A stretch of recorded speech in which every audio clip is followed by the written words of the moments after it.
Los ungidos le rodearon y Liliana no pudo controlarlos. Jace entonces arrancó el cartucho del pecho de uno de ellos, pero este solo se desplomó al suelo. Antes de ser capturados, llegó Temmet, quien controlaba a los ungidos y les salvó, pero esto hizo resurgir la desconfianza en él por aquellos extranjeros. Liliana entonces explotó y le dijo a Temmet la verdad sobre ellos y sobre Nicol Bolas. Jace en ese momento trató de tomar el control de la mente de Temmet, pero este de alguna forma parecía tener algún tipo de protección. Temmet les dijo a su vez que él había revisado los archivos de Kevnet y que no había hallado rastros de su nacimiento. Temmet ya tenía suficiente con estos blasfemos y los ungidos de nuevo fueron contra ellos, pero entonces los ojos del visir se volvieron azules al momento que Jace, logrando evadir las defensas de este, había tomado el control de su mente. Jace apenas lograba mantener el control sobre Temmet, por lo que salieron de allí rápidamente. Justo entonces, Gideon, quien se había hecho amigo de otro participante de las pruebas, Jeru, acompañó a este a la prueba de Bontu, pero Gideon, esta le pareció grotesca, por lo que decidió no participar. En ese momento, Chandra y Nyssa llegaban al templo de Kevnet. Un ángel, masculino y de ojos negros llegó y Nyssa se estremeció, ya que los ojos negros y la esencia de aquel ángel por algún motivo le recordaron profundamente a Emrakul. El ángel la inquietó aún más al despedirse diciéndole que el poder es algo que se debe tomar y que si ella estaba preparado para tomarla. Se alejó entonces preguntándole si ella era una reina o un peón. Justo en ese momento apareció Kevnet frente a ellas dos. Chandra no sintió nada especial, pero Nyssa cayó de rodillas como lo había hecho Gideon y Kevnet entonces le preguntó qué era lo que ella buscaba. En un susurro, Nyssa dijo, conocimiento. Kevnet entonces le respondió diciendo que solo los dignos merecen conocimiento, los indignos la nada. Entonces la mente de Nyssa se vio nublada por Kevnet, pero ella logró mantener el control al fijar su atención en las Leylays en el templo y descubrió que todas estas convergían en Kevnet. Ella notó que las Leylays de Kevnet estaban alteradas de alguna forma y, con su máximo esfuerzo, logró mover una de estas, dejando al dios confuso. Cuando Kevnet se recuperó de su asombro, le dijo a Nyssa que había pasado la prueba y desapareció. Al salir del templo, se sintió más sabia, aunque no había aprendido nada nuevo. Además de que ahora no solo sentía el mana verde fluir a través de ella, sino también el azul.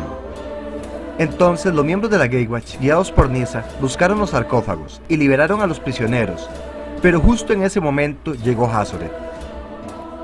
Samut confrontó a la diosa y le dijo que Nicol Bolas era un mal foráneo y que era él quien había vuelto a Amonkhet en una máquina de muerte. Hazoret, cansada de sus herejías, usó su poder y desmayó a todos los presentes, incluyendo a los demás que habían sido liberados junto a Samut.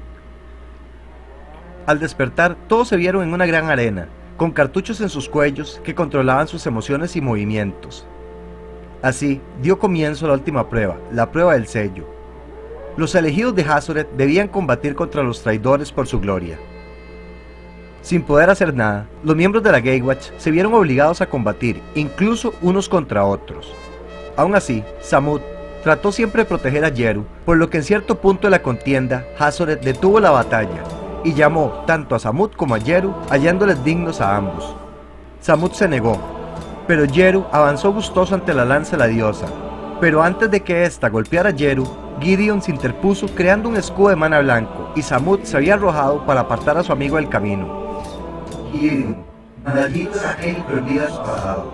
He visto tu muerte y te llora. Tú no eres un dios, le dijo Hazoret a Gideon tras esto. Justo en ese momento, el segundo sol entró en medio de los picos. Un sonido de trompetas llenó el plano y las puertas del río Luxa se abrieron, pero detrás de estas no estaba Nicol Bolas, sino el demonio Razaketh. El demonio cortó uno de sus brazos y su sangre llenó el río, volviéndole rojo. Este creció, arrasando las orillas y matando a muchos en sus aguas, las cuales se volvieron hostiles. Entonces el demonio miró a la ciudad y llamó con una voz que se escuchaba clara en la mente de todos.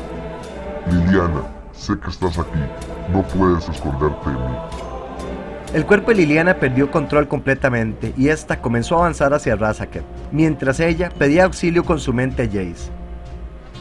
Razaketh voló hasta la orilla opuesta del río e hizo que Liliana cruzara el río caminando, por lo que por poco termina ahogada en la sangre del demonio.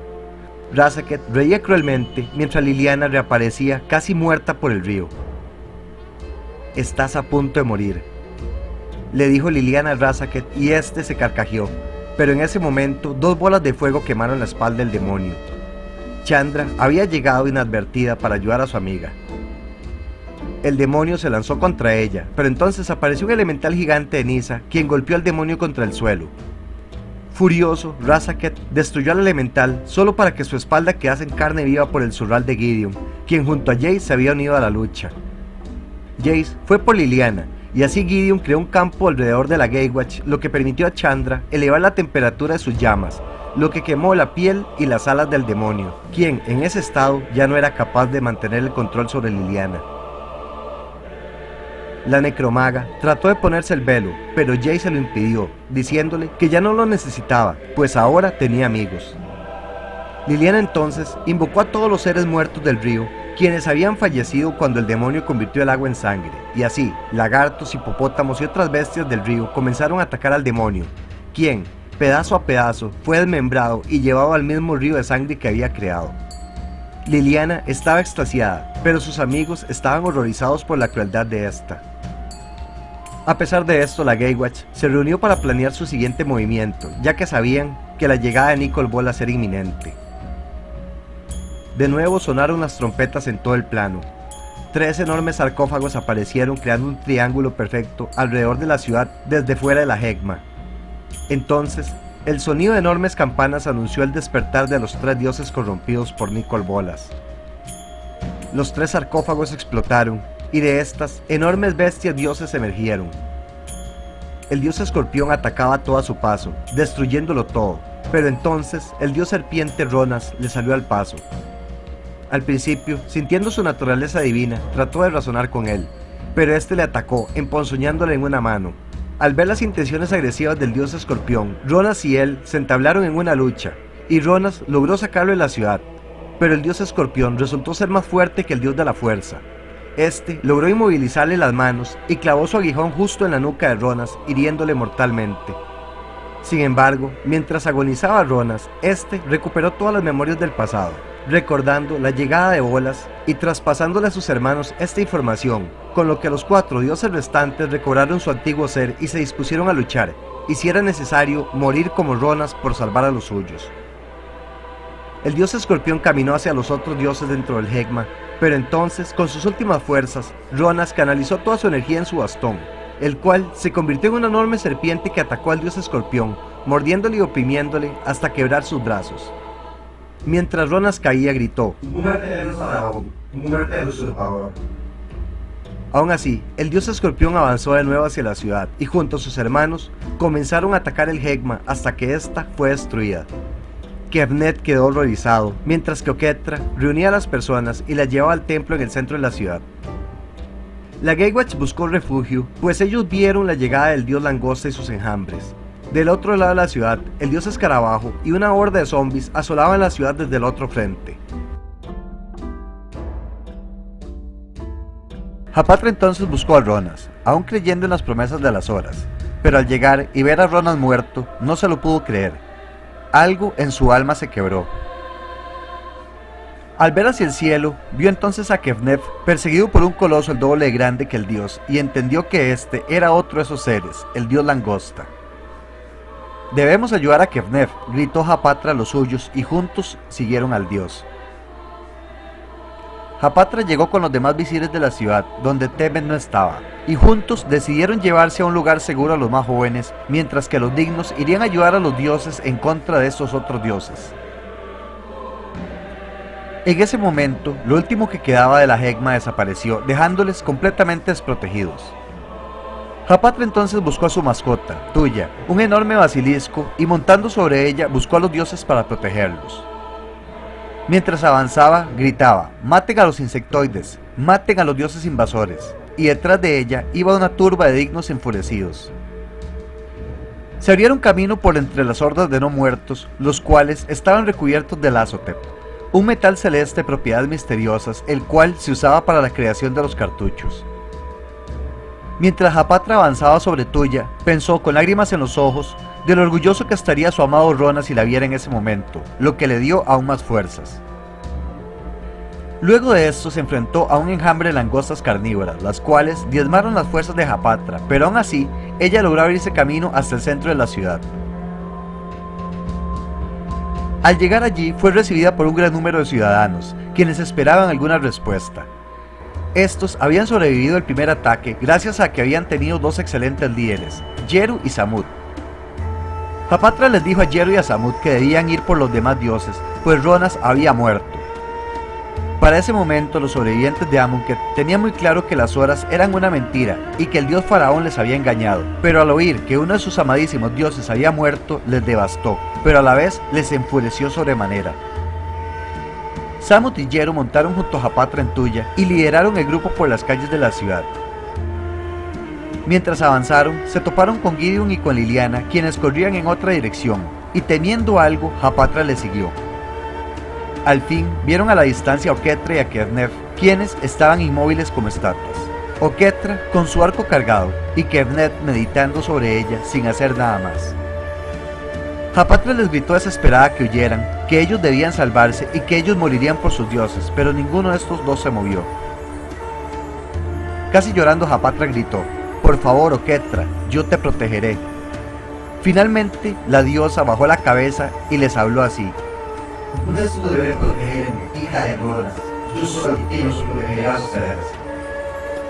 En ese momento, de otro lado de la ciudad, vieron venir al dios escorpión. Y así, Oketra y Kevnet se miraron. A Japatra se le partió el corazón al ver el miedo en los rostros de sus dioses. «Contén tu miedo, hermano mío, y al fin probaremos la amargura de la batalla», dijo Oketra a su hermano, quien de inmediato se preparó para la lucha. Kevnet usaba las ilusiones para distraer al dios escorpión, mientras que Oketra le atacaba, pero este parecía invulnerable a sus ataques. Los dioses peleaban con valor y coraje, además de que Kevnet y Oketra combatían como un solo ser, aunque su enemigo era más fuerte y veloz. Japatra los vio y se sintió orgullosa, diciéndose a sí misma: «Mis dioses son magníficos». A pesar de luchar valientemente, mientras Kevnet cargaba al dios escorpión en los aires, este le clavó su aguijón en la frente, matándole de inmediato. Japatra y los demás quedaron congelados de horror al ver a su dios azul caer del cielo. «Mortales, desastre, busquen los mausoleos», dijo Oketra llena de terror.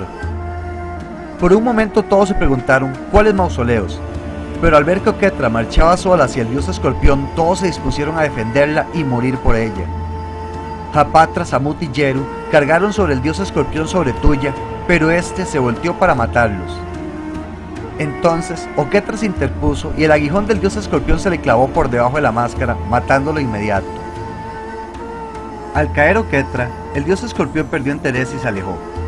De las ruinas comenzaron a salir personas a ver a sus dioses caídos. Japatra no se pudo contener y comenzó a llorar amargamente, por todo, por los devorados por las langostas, por una vida de mentiras, por las horas, por el dios faraón, pero sobre todo por sus dioses muertos. Samut solo pudo abrazarla y llorar a su lado, mientras Yeru no podía contener el llanto a lo lejos, viendo a sus dioses caídos. Todo Amonkhet lloraba, pero además, uno de Teros también lloraba sobre la máscara de Oketra. Japatra lo vio, y ganando compostura, caminó hacia él. ¿El causante de todo este mal es un extranjero como ustedes?, preguntó Japatra a Gideon. Este, quien no podía hablar, tragó grueso y asintió con la cabeza. Entonces ellos son su responsabilidad. Encárguense ustedes de los dioses invasores y el dios faraón y lárguense de nuestro hogar, dijo llena de odio la visir. Gideon solo pudo asentir de nuevo y bajar la cabeza, avergonzado. Al volver con Samut y Yeru les dijo: debemos encontrar a Hazoret y a Bontu y salvarlos a toda costa. Ellos son lo último que nos queda. Y así fueron en busca de sus últimos dos dioses.